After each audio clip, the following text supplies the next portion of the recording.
Good evening, and I'd like to welcome you to another fabulous episode of The Night's Pub. That was Sanctuary by Positively Dark. I wanted to personally thank Mr. Peter Gershiker for allowing us to use his music.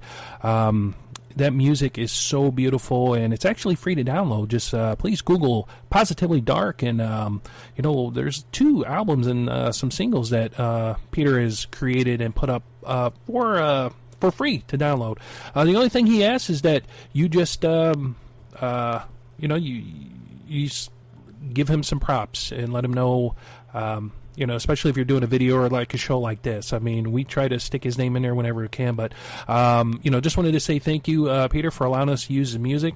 And I just wanted to say welcome, everybody. I hope you are enjoying this fabulous evening here, Saturday, April 29th, 2017. We got on the air a couple minutes late. I want to apologize. The area where the Knights Pub is, which is in southern Missouri, is under some severe weather watch, and we've been having some issues with power and internet connectivity. So, prayers, said my prayers, fingers crossed, toes crossed. Hopefully, we'll be able to get through the show without any further interruptions. Looking forward to tonight. We gearing up here to have Kim Johnston and Jenny Scott, authors of Haint Blue, the Rockford Haunting. They're going to be stopping by the Knights Pub here momentarily. Alrighty, everybody, I want to apologize for that brief interruption, but as I was mentioning, we are under severe weather watch here and in southeast Missouri, and so we're going to pray that we can get through this without any further interruptions. For everybody joining us, I just wanted to say thank you for tuning in this evening, and that we are looking forward to our guests, Kim Johnston and Jenny Scott, authors of Haint Blue, the Rockford Haunting. As I was saying before we had to take an immediate break here, is that we are looking forward to having our guest on, and also wanted to thank Peter for allowing us to use his music. Now, since we are getting back to some kind of normality here in the studio, just wanted to welcome everybody to the Knights Pub. You can catch us at www.thenightspub.net. If you want to see what's coming up, usually it's on the main page, or if you go to our show schedule page, we usually list the people that are coming on, future shows, and also authors and stuff that are going to be stopping by, which we are definitely looking forward to. Now, if you want to become a guest, there are a few ways you can become a guest on the Knights Pub.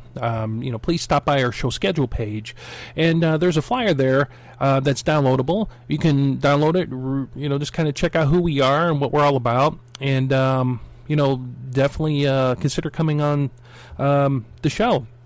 You could drop us a line or let us know about a topic that you like to discuss, and we are open to discussion on anything under the sun. We also have a show number.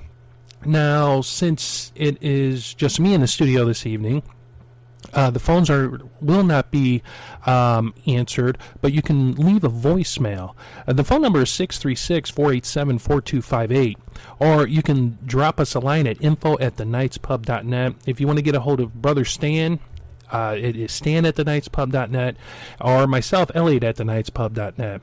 Now, speaking of Brother Stan, I was up there last weekend, and we got to record some of our, infamous Highway 94 drive. The trip was really short, and I kind of hated that, but it was a quick turnaround. It was good to see Brother Stan. Got up there, we hung out, we went on the 94 drive. And, I cooked for him, his mom, and also the neighbor, Audrey. And you've heard us speak about Audrey in a couple of our shows. A really awesome lady, and it was really good to see her. And just kind of hang out with the brother, man. I mean, I know we Skype a lot, but it's just different being in the same room, just hanging out, bumming around, driving around. So that was a really good treat. And also, while we were up there, we got to get together with Bill and Joe from Answers for the Paranormal. Those guys are phenomenal. We've been friends for several years now through the show, and as I mentioned, although we've never met personally, we've called and text and emailed, and we've been guests on each other's shows. But what was really awesome about this show was that Brother Stan was able to join because he was off work, so he wasn't able, he didn't have to worry about his work schedule or anything conflicting. And, there was some worries with equipment and stuff like that, but we made it happen, and it was awesome. The show, please stop by our website, download the show and listen. We got really heavy in that show. We talked about various things, and, it was just so good being, with those guys again. Now, speaking of those guys, Bill Posey, Bill's been ill with cancer, and he's been going through treatments, and he's been keeping up the good fight. All he asks is for prayers for Bill. Brother Bill is a dear friend of mine. and I pray every day for him, and I just pray that he just keeps up the good fight. And just Bill, if you're listening to this, just know that thinking about you, praying about you, and also keep Brother Stan in your prayers, everybody. Brother Stan's also had some health issues, and he's also fighting. So we will we're going to definitely keep those guys in our prayers. But what we're going to do is I'm going to go ahead and go to a break, since we kind of had some issues with the power and our internet here,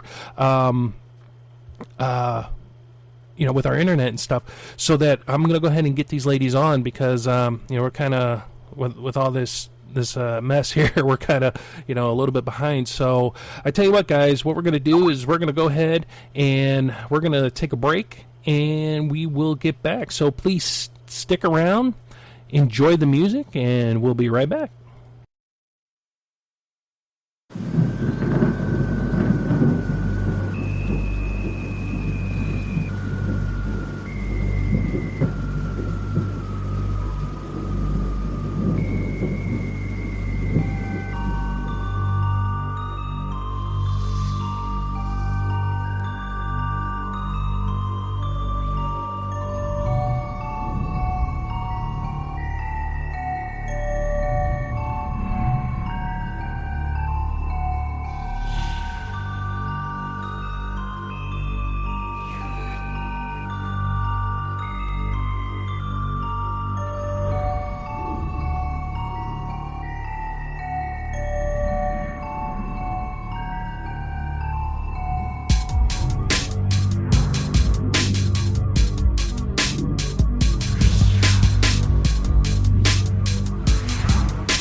Alrighty, everybody. Wanted to say welcome back to the Night's Pub. I want to apologize for the some of the technical difficulties.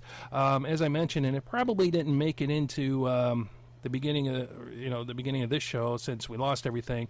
We're under severe weather alerts here in southeast Missouri, and we were getting on the airwaves and starting to get things going, and all of a sudden we lost everything. So after fumbling around and the other guys that are working that were in the studio helping me out, they're out looking and wonder why our emergency power didn't kick over. So they're out there looking at all that. But in the meantime, I was able to get on the line and get our guests on the line. So who we're going to have joining us is Kim Johnston and Jenny Scott, and they're authors of Haint Blue, the Rockford Haunting. Now, the Rockford Haunting is the journey of a family through the grips of a paranormal entity. Hunter and Jenny Scott rented a country home near Rockford, Alabama in the winter of 2012. What began as a dream ended up as a nightmare. Hunter, Jenny, and their 3 children experienced strange noises, shadow people, and being physically attacked by a paranormal entity. Within months, a story began to emerge, a story so strange and intriguing, it nearly ended up in the true crime novel by one and only Harper Lee. Kim Johnston and her paranormal research team, Scare of Alabama, conducted an investigation at the home and discovered more than anyone ever imagined. After over a year of research, a link was found between the location of the house and a series of deaths that occurred in the Rockford area in the 1970s. Ladies and gentlemen, without further ado, I'd like to welcome to the Night's Pub Kim Johnston and Jenny Scott. Hello, thank you. Well, ladies, I just wanted to say thank you so much for joining us here, and I apologize once again for the late start, but I just wanted to say thank you. And I know before we had this all set up, but unfortunately, with illness and everything else, and a death in the family, we had to postpone. But I just want to say thank you. Thank you for coming on and joining us this evening. Sure, no problem. Thank you. We're really glad to be here. Well, of course, the first thing that is just of interesting, Haint Blue, the Rockford Haunting, that's, I guess, something that, when I came across it and was kind of, reading through the reviews and the story and everything behind it, it was really intriguing. And I guess, how did this all begin that got both of you, involved in this? Jenny, I'll let you start. Well, it started when my husband and I moved to Rockford. It's a little town right outside of Alexander City, Alabama. And we rented a house there, and it was just a really innocent thing. We just moved there to try to save money and get our finances in order, and we found this really nice house at the time, and it was in our price range, and it was actually a pretty big house. And so we were just thrilled to be there because it had rooms for all of our children and big country space, and it was in a beautiful spot in the country, and it just went from there. So when you first moved in, and of course you're like, wow, this is the house. This is a really nice house within our price range. This is a fresh start, so to say. What started to happen that you kind of noticed? You're like, well, something's not right. Yeah. Well, when I first looked at the house, my husband looked at it first because he was in charge of trying to find us a house, and he, because he had grown up in the area and he knew the area way better than I did, and so he's the one that actually found the house. And when I first got the keys to go look at it before we decided to rent it, the downstairs was nice. It was, a lot of space. It just, it had a bunch of stuff still in it from the last tenants that had lived there, and, just boxes and just it was kind of junky. It looked like the people that had moved there just kind of moved out in a hurry. Maybe just, I don't know. And I was looking around, and then everything was fine downstairs, but then when I went upstairs, everything, every wall, every switch plate, every electrical outlet, every door, everything was painted blue. Just this really light color blue, and it would have normally been a pretty color, but it was just everywhere, and it was just awful. And so I told my husband, I said, I really can't deal with that paint. Normally, when you rent a house, you're not allowed to paint or, make changes or anything like that. And I told him, if they won't let us paint this upstairs, then I'm not going to, I just can't live with that color, the way it is. And it wasn't painted very neatly. It was just splattered all over the place. I mean, it was just, it's hard to describe. Like, it was painted in such a rough way that you could still see the brush strokes from whoever did it. It was horrible. And so he talked to the rental company, it was actually a property management company that was renting it out for an individual who was kind of managing the property, and they agreed to allow us to paint upstairs. And so I said, hey, okay, well, I can do this. And so that's what really started it all. As soon as I started painting over the color, is oddly enough when things started happening in the house. And I'd brushed it off, of course, at first, but as time went on, I started putting two and two together, and, that's how it started. What first happened that really got your attention? It was actually while I was painting.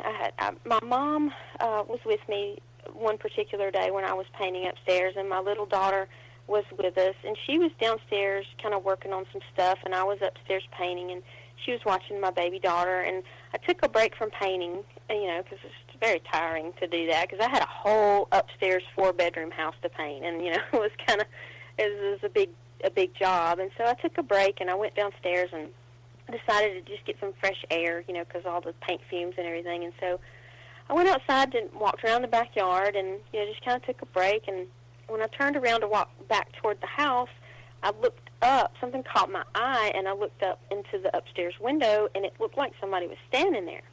And I thought, at the time, it just kind of shocked me, Right. But at the time, I just kind of brushed it off. I was like, oh, well, my mom's upstairs. She just kind of, maybe she went upstairs to look at what I had been doing, check my progress or whatever, because moms do that. And so I went back inside, and she was at the sink washing dishes, or I can't exactly remember what she was doing at the sink, but I asked her what she thought of the paint color. And she said she hadn't had a chance to go up there because she's busy downstairs. And so I immediately just freaked out, because I thought, well, somebody's in the house, because it was just my little daughter and my mom, and my little daughter was playing. I could see her. And so I grabbed my daughter and my mom, and I said, we're getting out of this house right now. And she's just like, what? Why, what's going on? And once we got outside, I told her I'd seen somebody in the window upstairs, and I was about to call the police, and my husband drove up.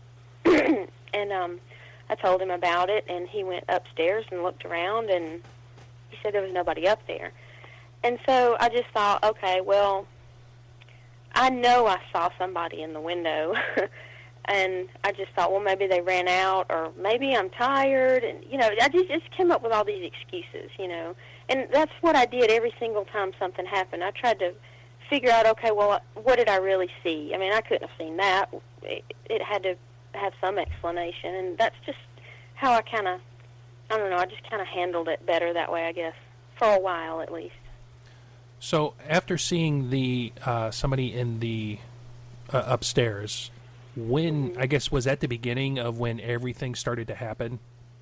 That was the first thing I remember, a big event kind of that shocked me, or made me think something's going on, that was the first thing, yes. That was before we had even moved in the house. That was while I was painting. They let us, about a week before we were supposed to move in, they let us come in and paint before we moved our furniture in. So that's the first thing I remember.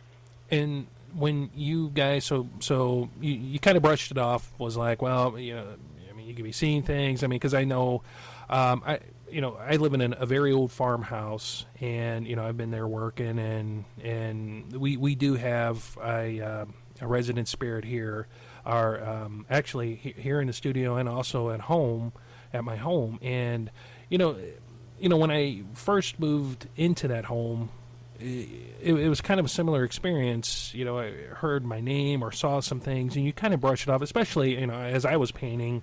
You could just brush it off as like, well, maybe there's too many paint fumes in the air, Yeah, exactly. or Exactly. I need to get out. I mean, I'm seeing things because, and I get, being in a home by yourself or whatever, just painting and being in especially a weird environment, it does kind of play on your psyche a little bit.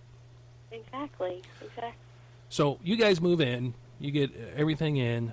What happened next, or that you can, that you recall, to where you're like, okay, something really weird is going on, and to where, it got to the point to where you had to get Kim involved? Well, it was a series of little things, like car keys not where I put them last.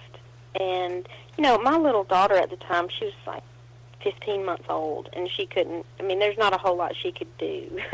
So, it was little missing things, and my husband didn't really talk to me about what he was experiencing at the time, because I would tell him everything that I thought I had heard, or things that I thought I had seen, or things that just weren't right, these feelings I would get.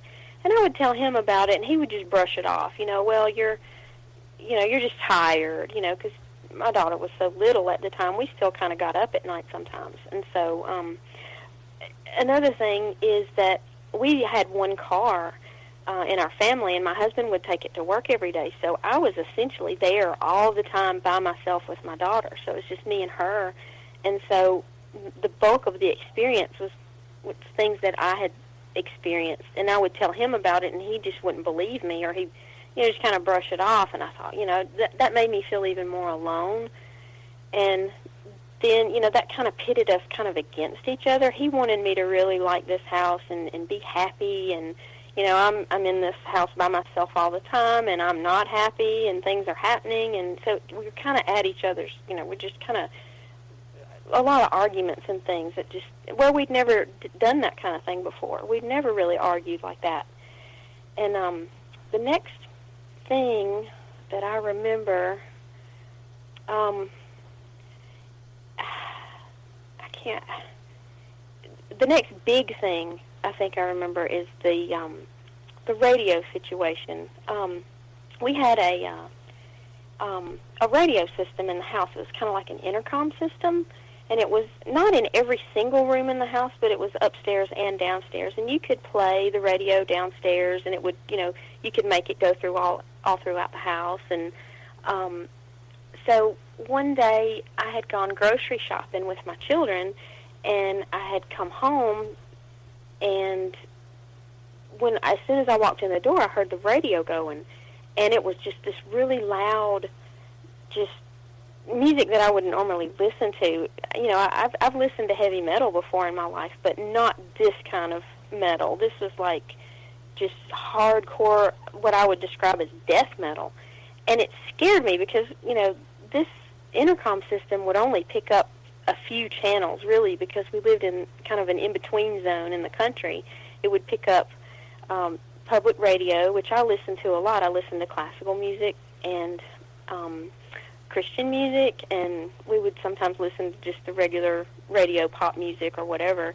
But there's no reason why this station these songs shouldn't even been on the radio, much less where we lived. And so I came in, and my son put his hands over his ears and was just crying, and my daughter was crying because he was crying, and I was trying to turn the radio off. And no matter what button I pushed, nothing would happen. It wouldn't turn down. It wouldn't turn off. So I didn't know what else to do. I just wrapped my fingers around the box, and I just jerked it out of the wall and disconnected the wires, and that's the only way I could get it to stop. So that's one weird thing. That was the next big thing I remember. A smaller thing was that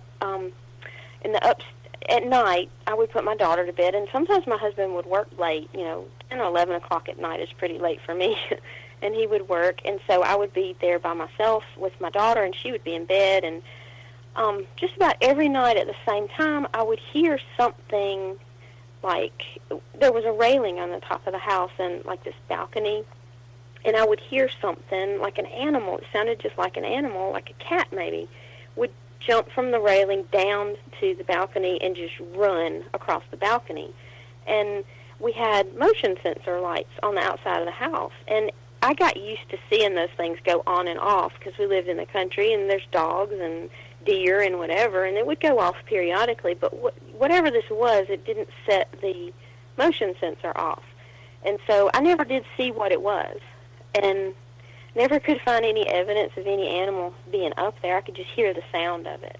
So that's another strange thing that happened. It was almost the same time every night. Now, with the strange noises that you experience, and also some of the, I guess, the shadow people, the beings that you've seen there, there was mention about being physically attacked by an entity. Yeah. Now, was it this is when it was it after this to where you decided like, hey, I've had enough. Yeah. I'm done, and contacted Kim to come in and investigate. Yes. So, could you elaborate on the what happened during that attack? That was pretty much toward the end. This is I've skipped a lot of stuff, but these little events that would come and go. That was one night. My husband was home. My daughter was there. I was getting ready to go to sleep, and I was laying in bed, and I know that I had been asleep because I was, all comfortable and everything, and the room was dark. And I remember laying there looking around the room, but I couldn't move. I couldn't move anything. I tried to move, and I was just bolted to the bed almost. And then this mist kind of stuff appeared in the corner of the room, and I watched it, and it just formed this shape. And I was so terrified. I couldn't move. I couldn't scream. I knew that if I could just reach over just a little bit and tap my husband and wake him up, maybe he could help me, but I couldn't move. I couldn't move anything. And so I just was forced to lay there and look at it. And it got closer. It got to the end of the bed. It jumped on the bed, and I could feel the weight of it on the bed. And eventually it made its way up to my chest. And it sat on my chest, and it had this horrible smell, and it just, like I described, it didn't look human, it didn't look animal. I could draw a picture of it, but I can't really do a very good job of describing it. Now, could you close your eyes? Or No, I couldn't move, and so it just sat there, and it smiled at me with these horrible teeth, sharp teeth, and then I couldn't breathe. Like, it would start breathing, it would just start breathing, and when it breathed, I couldn't breathe. And then when I was just about, I felt like I was going to pass out because I couldn't breathe, it would stop breathing, and then it would let me breathe. It was like playing a game with me. And in the meantime, I can feel this heavy thing on my chest, and it was just awful. And so it went on for a little while, and I don't exactly remember how long it went on for. But eventually it jumped off the bed. It ran over to the doorway of my bedroom, which was open, and it turned around and it looked at me, and it didn't speak. It didn't make any noises at all. It just somehow let me know that it was going to go after my daughter next. And I don't know how it did that. I don't have any idea, but I knew that it was going after my daughter, and it just took off and ran down the hall. Almost as soon as it did, I could move, and I started wiggling my fingers and toes, and I sat up, and I hit my husband to wake him up. I had just enough time to turn the light on when I heard my daughter screaming down the hall, and I didn't have time to tell my husband what was going on. I just took off running, and I ran. Normally I wouldn't run after anything that looked like this, but it was my daughter, and I had to go in there. And I opened the door, and she was standing up in her crib just screaming her little lungs out, and I grabbed her. I looked around the room. I didn't see anything, and I just took off, and I ran back to my room, and that's that was it. I was done with that house after everything that had happened. That's when I told Kim that we were done with that house. And if we could have moved that night, we would have. But we started researching and looking at why we were, what was going on, what this thing could have been, and what all these different things that have happened, what happened to us, what they could have been. And Kim was really helpful in that department because she's the one that helped me research that might have something to do with the paint color because I had no idea. I know that sounds crazy, but but she was just very helpful with that. So Kim, so now you're involved. You get a call, okay, and Jenny explains what's going on. And so, what is your first reaction? What is your initial response to what she's telling you? It was pretty shocking to learn of. I had been keeping in touch with her over the course of a few weeks at the very end of this ordeal. So I knew that she was going through some strange events before the attack happened. But it was very shocking to learn that something had, come in her room and sat on her chest and had choked her and also choked, her little girl. I also kind of could relate to her because I too had lived in a house where I had gone through some very strange experiences too. I had also experienced the paralysis, not being able to move, but you can look around the room and hear and feel and sense things. So I understood the fear of that kind of experience, but I had never been attacked like she had. So it was shocking and it was frightening. I had just formed my paranormal team. I'd only been investigating for about a year at this point when I learned of Jenny's story. So I knew this was a little more than I had ever dealt with before. And so I realized that I needed to get somebody that knew a little bit more about paranormal investigating than I did to come help. And I was, reaching out for help, like in like on Facebook groups for the paranormal, etc. When I found a local psychic medium, Blaine Rohan. I was asking around about, how do you cleanse a house? How do you bless a house? I knew I had this family that needed help. I knew I wanted to try to bless the house so that no one else would experience the terror that Jenny's family had gone through. But I didn't know how to do any of that. So, but Blaine stepped up to the plate, and he was just maybe an hour away from where Jenny was living. And so we met up, and that was our first time ever meeting each other, and we've been friends ever since. But that was our first investigation as a newly founded paranormal team, and also as, really getting into like something really terrifying too. This was something more violent than we had ever dealt with before, for certain. Now, when you arrive at Jenny's home, what you and your team, what was the feeling when you were there? Because I know, just speaking with other groups and other people that investigate the paranormal, most of them are skeptic when they go to a home or a business or just on an investigation. I guess they have to be, just because of they don't want to fall for any kind of a hoax or anything. But what was your feeling when you finally you got there, you met Jenny, you went to the house, and you just kind of walk around? What was the atmospheric feeling that you and your team experienced?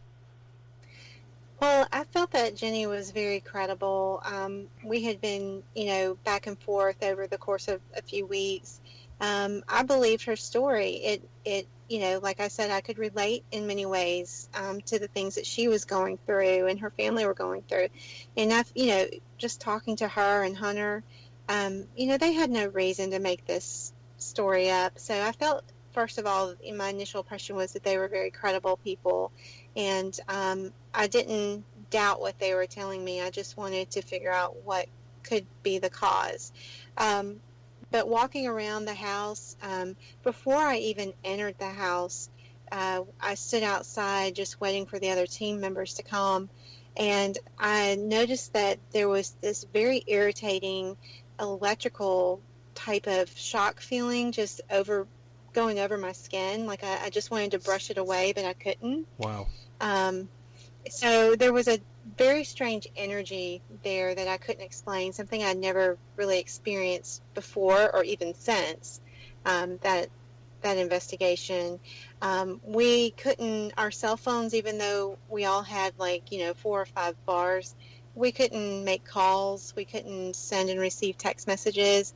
I had a couple of investigators that were lost because this house was an anomaly. You can't find it on Google Maps or in any kind of GPS system. It's like the house, the address doesn't exist. Oh, wow. Anywhere. So that was very strange. So we had great difficulty just even communicating to one another so that everybody could find this house. But finally we did, and it was dark by the time we finally entered the house. But there was a very strange feeling. I was really nervous, to be honest, just knowing what Jenny had gone through. But I wanted to try to push myself and not let that deter me from, trying to provide some answers or helping. And so Blaine, was great about, helping me, helping all of us not be nervous about it. He is a firm believer in, if you bring your positive energy into an environment, it's going to help you be safe and also kind of change the environment too. So, he was helping us, teaching all of his, lessons on how to do an investigation the right way by, having that positive energy flowing. So, I was just eating it up with a spoon. I was, learning a lot of stuff. But there, at first I was a little nervous. Then, things were settling in and we were investigating. I was feeling better about things.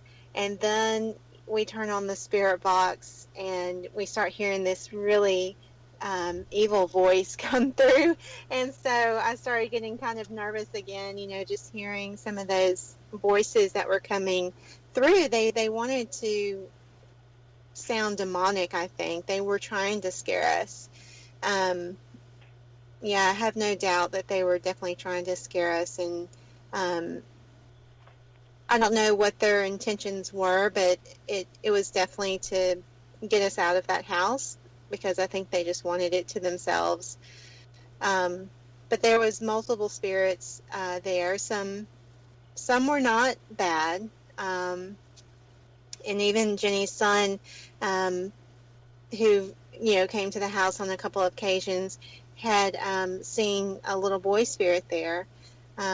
So we were able to confirm that, and Blaine was also picking up on the little boy. We had a little boy come through spirit box and also left us an EVP. I have had passed some of those audio files to you that we can play later, but the investigation was, we were probably there about 5 or 6 hours, and it was like nothing I'd ever experienced before. And, we talked about it afterwards a lot, but I had no idea that, even today in 2017, 5 years later, that I would still be talking about it, would have written a book, about the experience with Jenny. I mean, it's just incredible that was my very first case. And it had so much activity and so much history to the area as well once we researched it.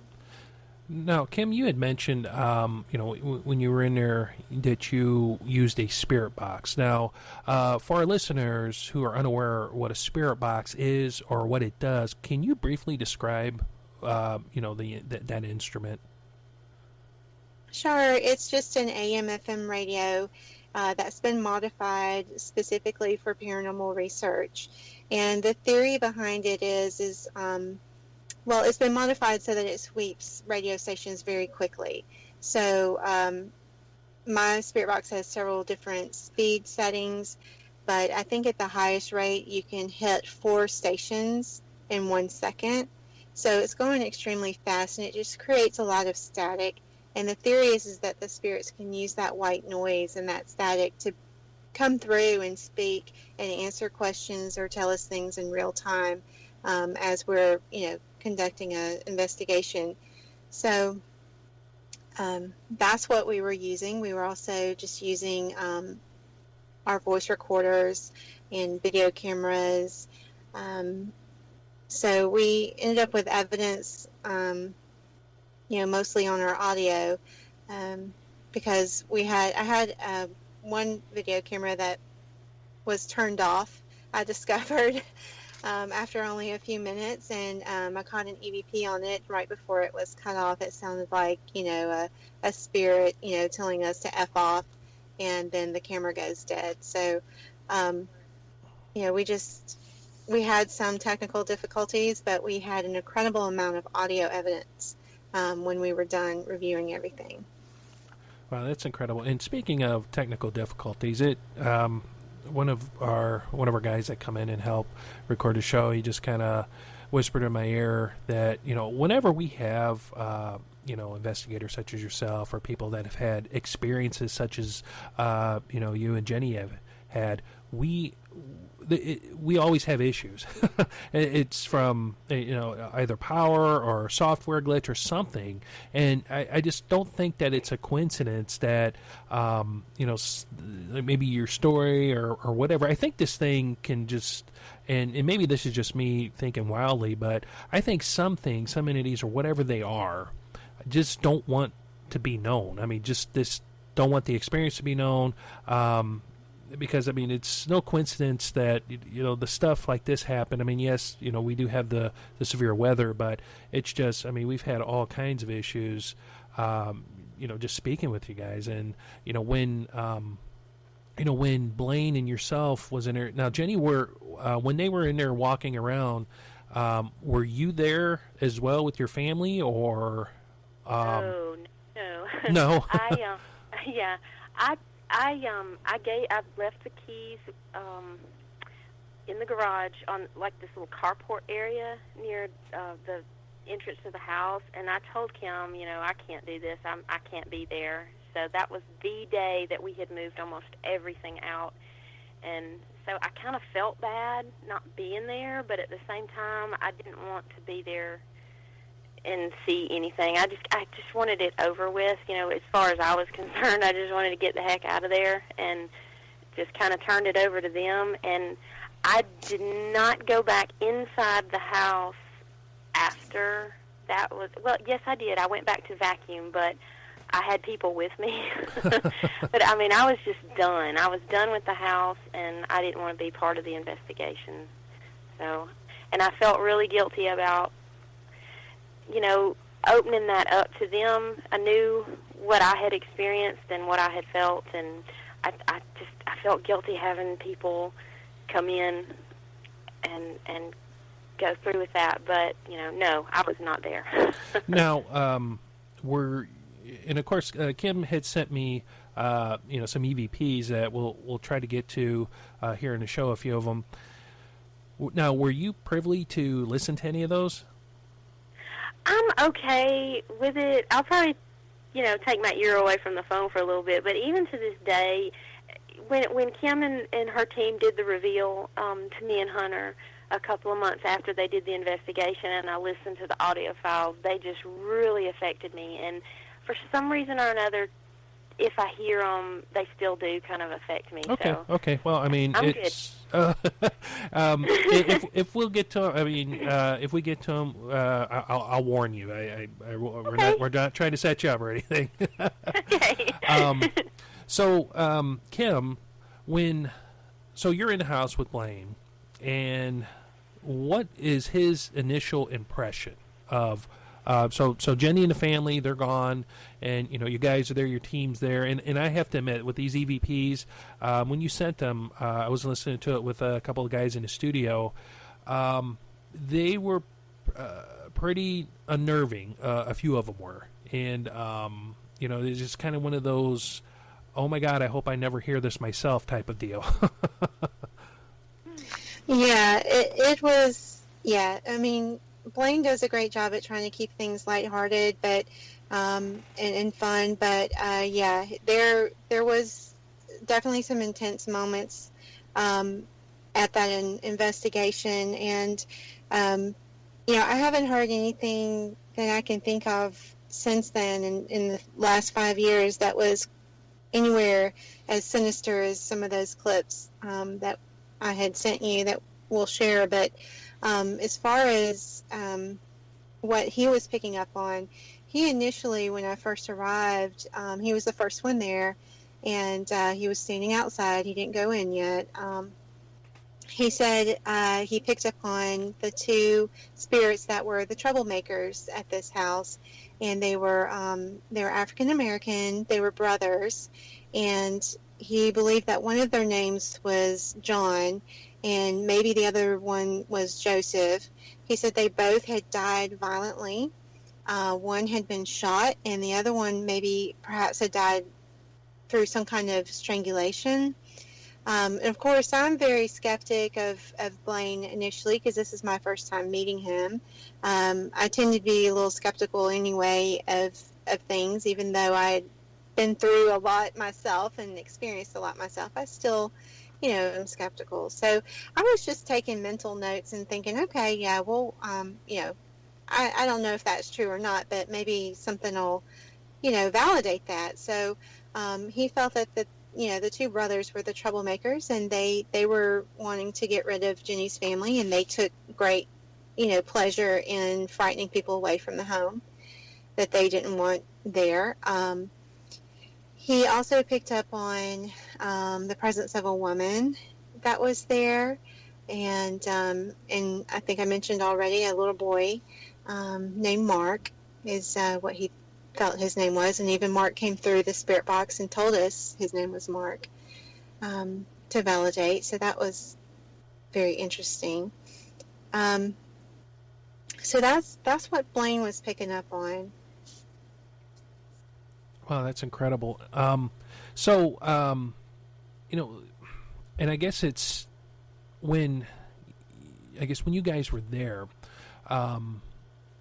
was there any physical manifestations that appear? I mean, because you hear of things like that happening, on certain investigations, and we've had a couple groups on to where and we've actually been invited to go, and we've seen things to where it was like, wow. I mean, was there anything physical there? And I guess my other question is, why so many spirits there in that particular home?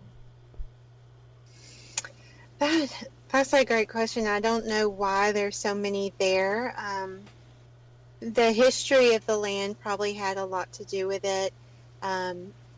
It was, when we started researching it went back pretty far, back to the 1800s, and even in the early 1900s, there was a farm there.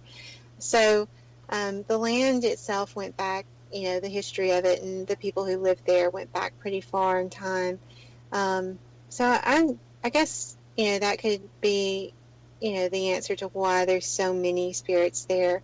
But perhaps, the evil that took place had something to do with it too. There was, the history that we, found out was that there was, about 5 deaths that took place, all very mysteriously, right around that house. they were all family members of a man named Reverend Maxwell, and he was suspected of, being a voodoo practitioner as well. He lived, just around the corner from this home where Jenny had lived back in the 1970s, and he was collecting life insurance money from each of these people that he was related to that passed away suddenly. So, maybe it had something to do with all of those deaths too, and all of maybe the voodoo, maybe some of the evil and things that had happened during that time. So, okay. Now, Jenny, I said I would warn you that I like to get to a couple of these EVPs because there's a few of them that I'll be honest with you. The one or the singing, Kim, that was really eerie, and I don't know if it's because of it being a child singing, or if it was just the type of singing, or what we played at in our studio, and it was it was like maybe where it was slowed down, the loop was slowed down. It sounded almost kind of, I don't know, like a Stephen King nightmare. And that's probably the best way I could describe it, because and I'm going to be a lot like Jenny, because that one, it actually sent chills up my spine, and again, I don't know why. It is very eerie, and we were, by that point when I caught that EVP, we were aware that there was a child spirit with us, and we were asking him to interact with us, kick a ball, play with the lights on our meters, do something, and that's when we caught the singing on the recorder. Okay. I'm Jenny, just fair warning, I'm going to play that one right now. So you guys may not hear anything, but our audience will, but I'm playing it.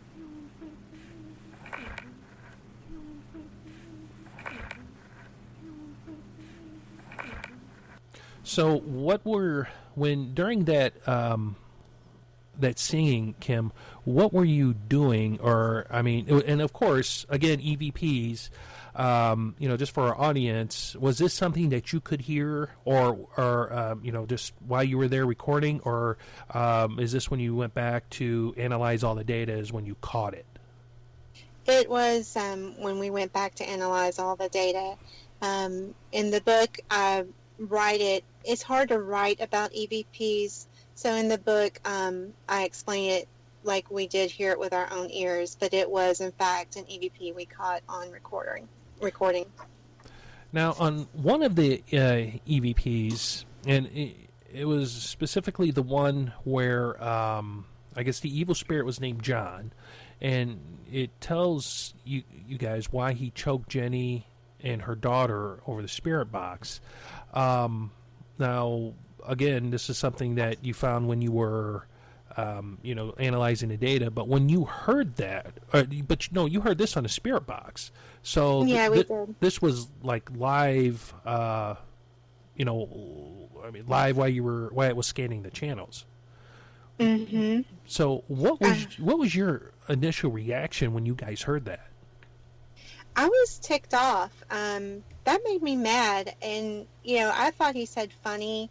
Other people thought, maybe he said money, but either way, it was pretty irritating that, the spirit thought it was a lot of fun to hurt, a woman and a child. I mean, that's like the lowest of lows, is to hurt someone, defenseless. And so we were pretty irritated. That was getting really late in the night, and we were all pretty tired by that point anyway. But when I heard that, I immediately was like awake again, and I was ready to, punch this guy if I could. All right, guys, we're going to go ahead and play this EVP. Again, this is the one that Kim and her group caught, and the evil spirit here is, why they choked Jenny and her daughter, and they believe he's saying funny. So here goes. John, why did you choke both of them?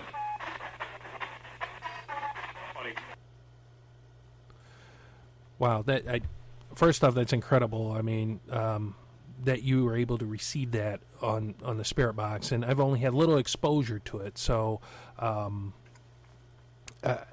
again, I guess this stuff like kind of really, I wouldn't say scares me, but it's a little unnerving, especially to hear, because I have a spirit box as well. I've only played with it a few times, and the first time I hear something, I immediately put it down and walk away because this stuff is really unnerving. And I don't see how. I mean, are you apprehensive, Kim, or scared? And not only when you were dealing with Jenny's case, but when you're out, investigating these things. I mean, is there any kind of apprehension? Not very much, not anymore. In Jenny's case, yes, there was a little bit, just because it was my first time dealing with such a negative entity. But for about 4 years prior to Jenny's case, I had lived in a house that was fairly haunted, and I was pretty much forced to face my fears about the other side and death and paranormal. So I had already been through a pretty big transformation in my life of shedding a lot of fear and, dealing with my doubts and being scared of things. So, and then, from 2012 on, I've transformed even more, but, there's not much that really scares me now, except for like people, live, people that are alive and physical. Right. I'm more afraid of living people than I am of dead. That's understandable. That is understandable. Jenny, so Kim does her investigation, and was there any communication between you two, Kim, while you were, when you were going through all the evidence and things? I mean, was there kind of, inquiry of like what you found or anything? I don't remember specific conversations, but yeah, we kept in touch in between that time. And one of the things that I learned from Jenny and her family that I didn't know was possible was that, when you take someone as small as her daughter was, who wasn't even 2 yet, and put them into a very severe haunting like they experienced, that it can really cause a child to delay their development. It represses, it suppresses them, it oppresses them so much that they stop developing, on a normal track. And I was really surprised to learn that about the paranormal and about hauntings, that they can affect a family in developing children so severely. We didn't talk about it previously, but Jenny's daughter stopped developing new words after they moved into the house in Rockford. But as soon as they were moved out and they were in a safe home, she went through a language explosion. So she was right back on track. She made up all the for lost time with her development, and I just found that to be amazing. So that was one of the things that I remember we talked about in between the end of the investigation and before the reveal, was just how their family was changed for the better now that they were out of that awful house. So wow, that was one of the big... Mm-hmm. That is incredible.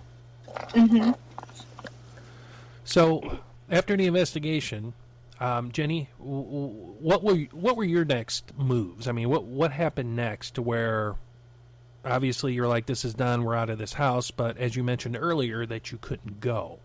So what happened in the interim that that helped you deal with it? I mean, was it something that Blaine was able to do to help cleanse the house? I mean, what happened to where you were given a little ease until you moved out?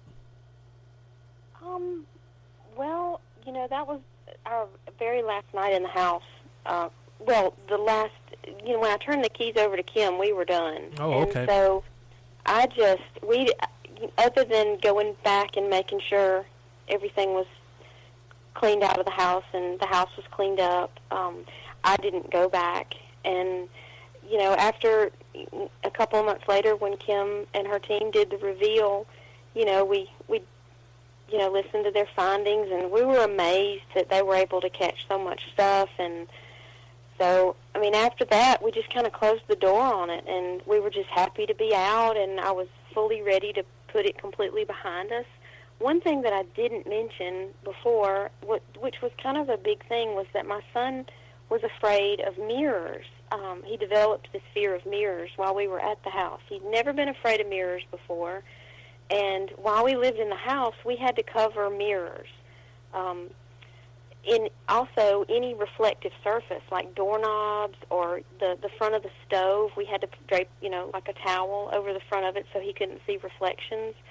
At night, we had these big picture windows, and we would have to close the curtains at night so he wouldn't see his own reflection. And when we moved out of the house, he kept that fear of mirrors for a little while. And we didn't have to cover them up, but he still stayed away from them. The only mirror that he's afraid of to this day is a mirror that hung in that house. And I still have to cover it up if he comes anywhere near it. Wow. And most of the time, I just keep it in a closet. But, I like this mirror, Right. It's a nice mirror, and I'll bring it out if I need to use it or something, but I have to put it right back up. But other than that, we just kind of closed the door, and it wasn't until a couple of years ago, was it 2015, I guess, that I had heard that Harper Lee was coming out with a new book, and the speculation was that it was going to be something called The Reverend. This was before she had actually released the book, and I didn't know she had written another book or was going to write another book, and so I read the articles on it, and apparently it was they were speculating that it was going to be a book about some research she had done in Alex City. And I had read about the Reverend and the whole area. I found out that house was right there. It was close to where that house was that we lived. And I called Kim and I said, "Hey, I think we've got something." What were the names of the entities that that was in the investigation? And we kind of went back and forth from there and started putting some stuff together. But that was the beginning of our dig this case out of the files thing, where we, started really talking back and forth and trying to figure this thing out. Wow, that's incredible. Ladies, we are coming up on our time here on the show. Before we get going, though, is there any future projects that either of you are working on right now? Yeah, we've got part 2 of Haint Blue, the Rockford Haunting. Hopefully will be coming out this year. I had wanted to have it already done, but still working on that. And it'll be a follow-up to part 1, which goes through everything that Jenny went through in the house and, a good majority of the investigation that I put in as well. And then part 2 will be a lot of the research that we've uncovered and all the stories about the Reverend, this voodoo preacher, and what happened, and why we think that maybe some of that could be linked to what they experienced in the home. And then, Jenny, do you have something that you're working on too? Not anything at the moment, just helping out with the book cover and nothing about this investigation, no.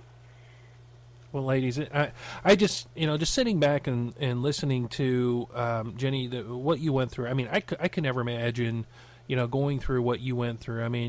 I do live in an old farmhouse that, as I mentioned earlier, that it does have a couple spirits and who make themselves known from time to time, but nothing that you went through. To what you went through, and this is, of course, just my opinion, was almost sound like it was something demonic. to you being pinned down on the bed and the type of breathing and the smells, and that's just unnerving even talking about it. And I just have to say that you're very brave to have dealt with that, and I do not blame you at all for leaving your house. And Kim, I really don't understand. I mean, you must just have nerves of steel to deal with this stuff. On a especially with the type of entity that was in Jenny's house. I mean, that stuff like there again, because I have not been really exposed to that type. I mean, that's just mind-boggling. It's pretty, it does still unnerve me sometimes. And, when you're talking about technical difficulties earlier, when Jenny and I were trying to write part 1 of the book, we kept having things happen at our homes. Anytime we sat down with the intention to write about it or communicate about it, we would have weird, sometimes frightening things happen. So it definitely doesn't want the story to be told, but too bad. I understand that. Well, ladies, I just wanted to say thank you for joining us this evening. Again, apologize for the late start, and of course, with all the technical difficulties, as you just explained, Kim, we go through them too, especially when we have guests like yourselves come on and try to get a story out. I mean, this is not uncommon for us here at the Night's Pub. But, ladies, again, I just want to say thank you. When your second edition of that comes out, your part 2 comes out, please keep us in mind. To come on the show and discuss that, because I mean this is really good information, and we really do appreciate it. Sure thing. Thank you very much, and I will be in contact soon. Sounds good. Thank you. Have a great night. You too. Bye. Bye. Well, my friends, I just wanted to say what a wonderful show we had here. And that was Miss Kim Johnston and Jenny Scott, authors of Haint Blue, The Rockford Haunting. As Kim explained, there's a part 2 coming out, and I'm actually looking forward to hearing from them. I mean, guys, I just want to apologize again for the technical difficulties. As Kim was mentioning, we too here at the Night's Pub, when we talk about anything dealing with the paranormal, or especially the demonic, or anything dealing with God, or Jesus, or just anything of the spiritual nature, we have all kinds of issues here.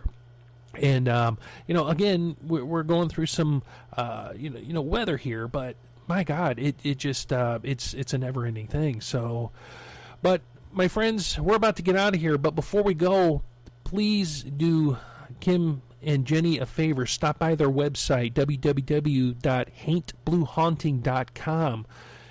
They have been gracious enough to come on here and to bless us with their presence to come on the show. They don't give us anything. I mean, we don't get free books or anything, and nor do we ask for that. But as payment for them coming on, please stop by their site. Their books on Amazon. You can go to Amazon, buy from their site. So please stop by www.haintbluehaunting.com and check them out. Buy their book. That gives us, that lets them know that they're appreciated for coming on. Kim and Jenny, we appreciate you stopping by here at the Night's Pub. As I mentioned, please keep us in mind when when you come out with the second version of that, and we're looking forward to having you back on. But my friends, before we go, just wanted to say hi to Brother Stan there, who's I'm sure listening on the airwaves here. He's busy work schedule, so he kind of catches us in between. Want to say hello to all of our friends that are in the chat room, and to everybody listening to the radio servers. We kind of really got those listeners filled up, so that was awesome. And guys, please don't forget to stop by the Night's Pub, www.thenightspub.net, and check out for future and upcoming guests. Don't forget that you can always listen to the Night's Pub live when we're broadcasting by going to the main page on the website, and there's a little radio up at the top. And you can press play, and that will tunnel you right into our broadcast servers. Or you could go to shoutcast.com. We use them as a relay so that we can reach a little bit more diverse audience. If you go to shoutcast.com, you type The Night's Pub, it's going to bring you to our little page, our little streaming page. You go down and hit play, that will tunnel you right into our server, and you can hear yours truly on the air. My friends, it is time to say goodbye. But before I do, just remember to love one another, to pray for one another, and to look out for one another, and to take care of one another. And don't forget that, everybody is going through a struggle, but uplift each other. And we'll catch you the next time down at the pub.